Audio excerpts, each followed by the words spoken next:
If you want to get insane mechanics, then you need to follow these 5 fundamentals. I guarantee if you follow the 5 fundamentals I'll cover in this video, then you will improve your mechanics fast. I've personally used all these methods to get some of the best mechanics in the game, and you can too. The first thing I did to get insane mechanics, and probably the thing that improved my mechanics the most recently, is headshot only box fights.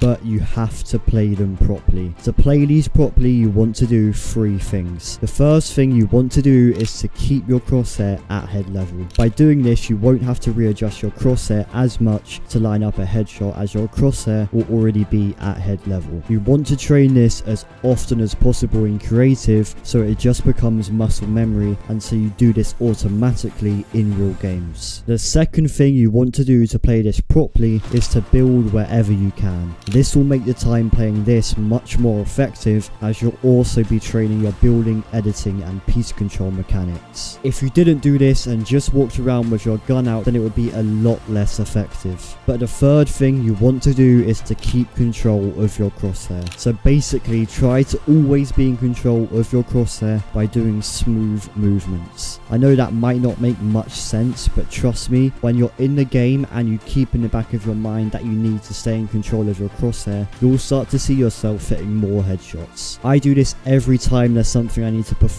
well for, and it's genuinely the thing that helps improve my mechanics the most in terms of smoothness. And this will work even better if you're on keyboard or mouse, as it also helps with mouse control. Now let's talk about realistic aim training. Now, I did play Kovacs at the start when I first switched to keyboard and mouse. This isn't what I'm recommending though, but it was the biggest thing that helped me improve when I started. This is simply because it's the best way to improve mouse control, which is a really crucial element of aiming, and it's also probably the biggest thing new keyboard and mouse players struggle with, simply because they've never played on keyboard and mouse before. So if you're new to keyboard and mouse, or you struggle with mouse control, then Kovacs will definitely help you improve your aim, and potentially even help your edit consistency as well, because your mouse control is better. But after you've got decent mouse control, I actually think Kovacs isn't the best option. And once I switched to this in-game routine I'm about to tell you, I saw a huge difference in my aim. Now, Kovacs does work, and for some people it might be better than an in-game routine, but it's not as realistic, and that's a fact. Because the in-game routine is so much more realistic to an in-game Fortnite scenario, because the aim routine is made inside of Fortnite. So here's the aim routine that I follow whenever I want to improve my aim. And I did this aim routine a few days ago, and I've never hit so many shots in my entire time playing Fortnite.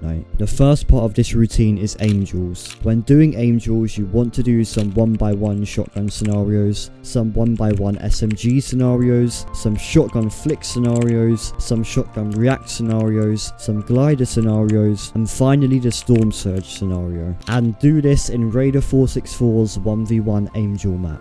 I would spend around 20 to 30 minutes at least doing all of these scenarios. I do have a full in-game aim training routine in my Discord, which is linked in the description. But now let's move on to probably the biggest factor that helps me be able to fight top players, and this is peaks. Now, making good peaks in Fortnite is what makes a difference between a good and a bad player. And if you think you're good at the game and you keep on dying, then it's probably because you make bad peaks. Now, I'll go over what makes a good peak in a second, but first I want to tell you how I started actually implementing good peaks into my gameplay. Now, the first way I did this is obvious. I just practiced making good peaks in creative, and I practiced a lot, and this helped build the muscle memory for real games. But the second way I started implementing peaks into my game is by watching pros with good peaks, in specific Veno. Now, in the past 2 months, I've probably learned 5 new peaks that work every time and help me take 0 damage in fights. And it's all because of this. So I recommend watching pros like Veno when they 1v1 on stream and stuff like that, because you'll see them make peaks that you might not have ever seen before.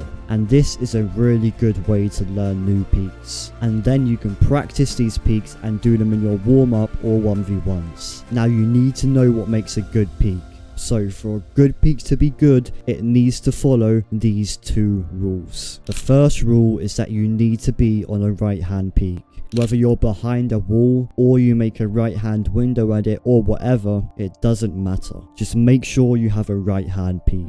This will make it so you can see the enemy but they can't see you in most situations. The second rule to having a good peak is that you're protected and behind cover. They can't shoot you if they can't see you. It's also important that you start using your movement to get good peaks. Like when you do this edit, you can move to the left so you're behind cover. You need to work on your peaks if you want to be a good fighter and be good mechanically. When I started focusing on peaks, I improved much more than I ever did before. Now the next thing I did to get insane mechanics is piece control practice. This is something you need to do. To practice piece control, you want to go to Raiders Mechanics training map V4 and do one of the piece control sections or however many of them you want. You can do piece control tunnels with targets or piece control X peak training, or you can even do both. I started out with just doing the piece control tunnels, but now I've implemented the piece control X peak training section into my routine, and it's helped me a lot with my peaks, specifically making protected peaks. But when you're doing these piece control sections, it's important that you follow these 2 rules. You want to piece control all the empty space, and you want to make protected peaks on the bots. If you do this in creative, you'll help build your muscle memory with these good habits so you do them in real games as well. But you also need to be doing the next thing. So let's move on to what improved my mechanics the most. If I never did this, my mechanics would have never reached the skill they're at now. And this is free building. But I don't just go into any map and just randomly free build doing some random moves and some just random stuff. Instead, I implement speed training into my free builds, which is a strategy that the top players have used all the time before. Now the first thing you want to do is go to my free build map.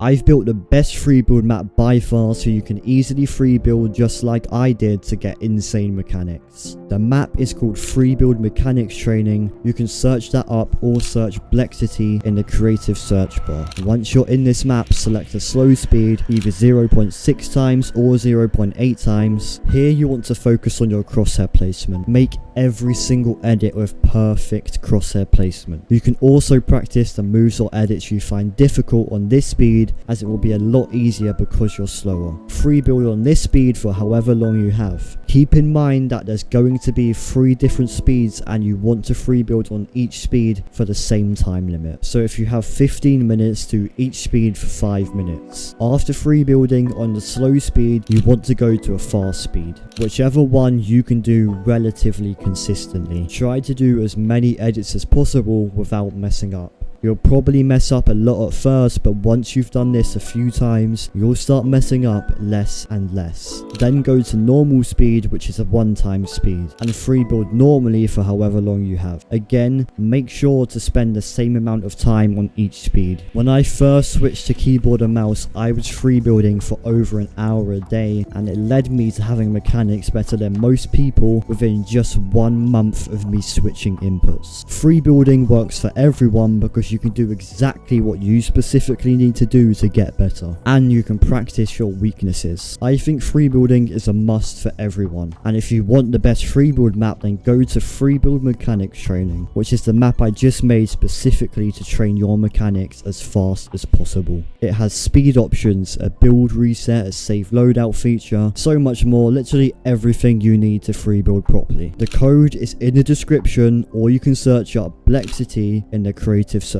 bar. But if you're looking to go pro in Fortnite, then you need to join the Pro Reality, the #1 free Fortnite improvement Discord. But it's not just any improvement Discord, because you get real advice, actual advice from pros, pro resources to guide you to the top of competitive Fortnite. You'll get documents covering the best Fortnite routines, from Fortnite routines that work on specific weaknesses to Fortnite routines for every single time limit. You also get even more pro resources like tips and tricks, the best creative maps, the best up-to-date strategies that the top pros are using, the best ways to improve, copy and paste documents of the best keybinds, and so much more. You'll also get exclusive YouTube style videos that are exclusive to the Discord, and you can join the Discord for completely free. If you want to join the Pro Reality, the link is in the description. But make sure to like and subscribe and use code Blexiti in the Fortnite item shop if you want to support me further. I really hope you enjoyed this video, and I'll see you soon.